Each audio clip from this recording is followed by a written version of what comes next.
आजादी का मतलब क्या है? कि हुकूमत अंग्रेजों के हाथों से निकलकर मुट्ठी भर रईस और ताकतवर हिंदुस्तानियों के हाथ लग जाए, क्या यही आजादी है? इससे आम इंसान की जिंदगी में कोई फर्क आएगा? क्या मजदूर और किसान वर्ग के हालात बदलेंगे? उन्हें उनका सही हक मिलेगा? नहीं। हमारा मकसद है हमारे देश के जितने भी शहीद हुए हैं, चाहे वो किसी भी प्रदेश से हों, पंजाब, हरियाणा, छत्तीसगढ़, बंगला, राजस्थान, किसी भी स्टेट से हों, तो उन परिवारों तक हम सभी मिलकर पहुंच करेंगे। नरेश जैन जी ने एक बहुत ही देश हित में एक प्लान तैयार किया है, उस प्लान के तहत हम शहीदों के परिवारों की तन मन धन से हेल्प करना चाहते हैं।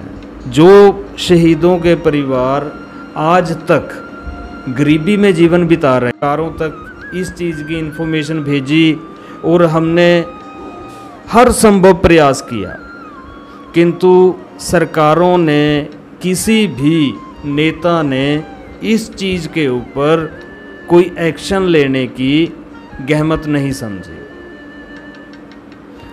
तो अब सरकार और प्रशासन, नेताओं से किसी प्रकार की उम्मीद करना, आस करना दोस्तों खुद से बेईमानी है।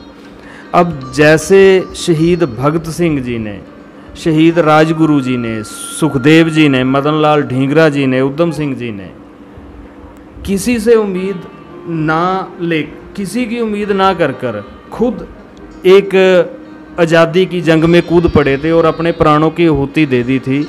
वैसे ही दोस्तों ये भी एक जंग है। शहीदों की शहादत को सम्मान दिलाने के लिए हमें खुद ही ज़मीनी सतह पे आना होगा, संघर्ष करना होगा, आंदोलन करना होगा। और जो शहीदों के परिवार हैं, गरीबी रेखा से नीचे जीवन बसर कर रहे हैं, हमें बिना सरकार और प्रशासन के सहयोग से हमें अपने दम पर सभी ने मिलकर उन्हें सहयोग करना है।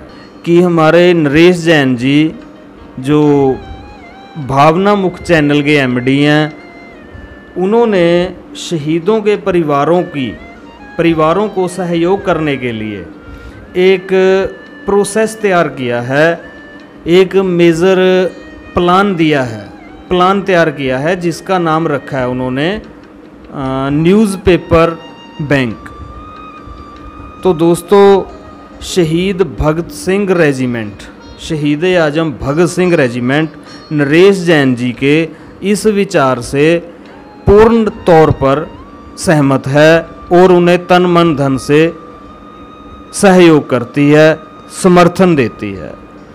जैसे नरेश जैन जी के आदेश होंगे, दिशा निर्देश होंगे, उसके तहत हम देश भर में प्रदेश सतर, जिला सतर तक जितने भी हमारे, चाहे तो आप यह हमारे आज़ादी के दौरान, आज़ादी की जंग में जो शहीद हुए हैं उनके परिवारों की बात हो, या जो हमारे देश के जवान, आर्मी के जवान, फौजी भाई बॉर्डर पे शहीद हुए हैं उनके परिवारों की बात हो, उनके अलावा जो हमारे देश का दूसरा जवान है, एक बॉर्डर पे है, दूसरा खेत खलिहान में है, किसान, उनके परिवारों की जो ज़रूरत है वो हम नरेश जैन जी के माध्यम से, उनके आइडिया से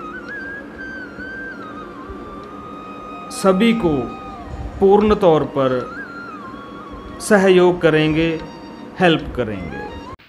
अब सोनी जी आपके लिए बोलते हैं, जो I want to thank you first. Idea हमारे देश में एक्सेप्टेड होता नहीं है। आइडिया को लेकर आदमी लोग हंसते हैं, खेलते हैं, रोते हैं, बट उसको एक्सेप्ट नहीं करते हैं। अगर एक्सेप्ट कर भी लेते हैं तो उसको इज्जत नहीं देते हैं। तो आप पहले आदमी हैं 8 साल के लाइफ में मैंने 2012 से जब हमने मूवमेंट शुरू किया था, कि आपने सिर्फ आइडिया को एक्सेप्ट ही नहीं किया, आपने एक दायित्व दिया और आपने ये भी बोला जो हम लोग तन मन धन से ये काम करेंगे और आप जो इंस्ट्रक्शन देंगे यही सुनेंगे।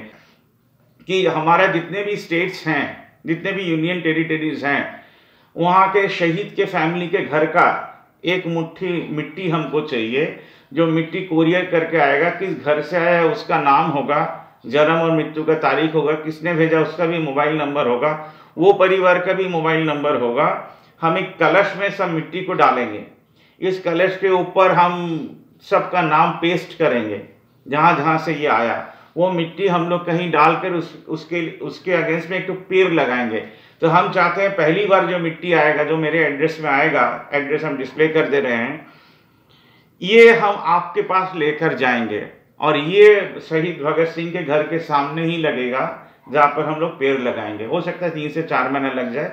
ये पहला स्टेप होगा। सेकेंड स्टेप के बारे में आपको मालूम है कि हम लोग को वेस्ट जमा करना है, पैसा जमा करना है। किसी भी शहीद के फैमिली के सामने महीने में एक बार गाना गाकर, या किसी चाची भाई के घर के सामने गाना गाकर, इसको हम लोग जो बैंक अकाउंट करेंगे सबको इधर ट्रांसफर कर देंगे।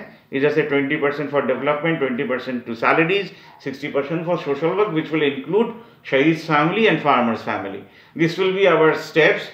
There will be lot more steps to be taken to involve schools, to involve colleges, to involve students, so everybody could contribute and become a truly democratic state where you are not dependent only on politicians.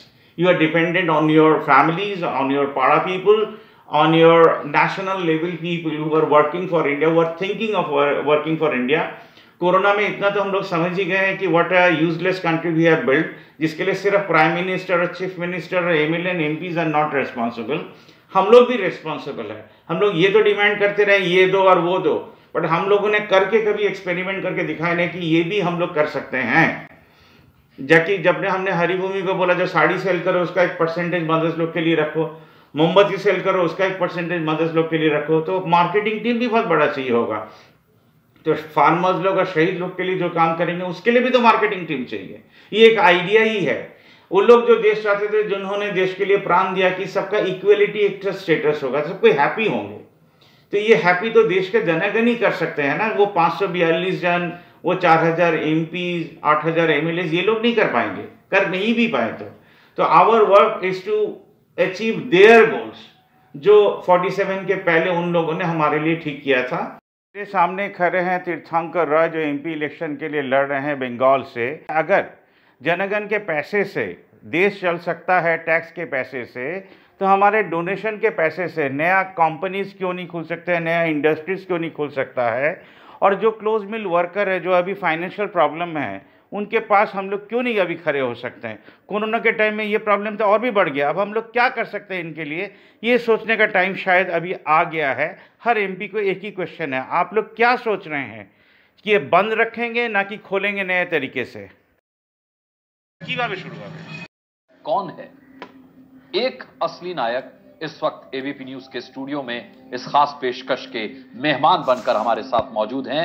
मुलाकात कीजिए अभिनेता सोनू सूद से, जो कि अब real life के ही hero नहीं बल्कि रियल लाइफ के भी हीरो बन गए हैं। बहुत बहुत स्वागत है सोनू आपका इस खास मौके पर।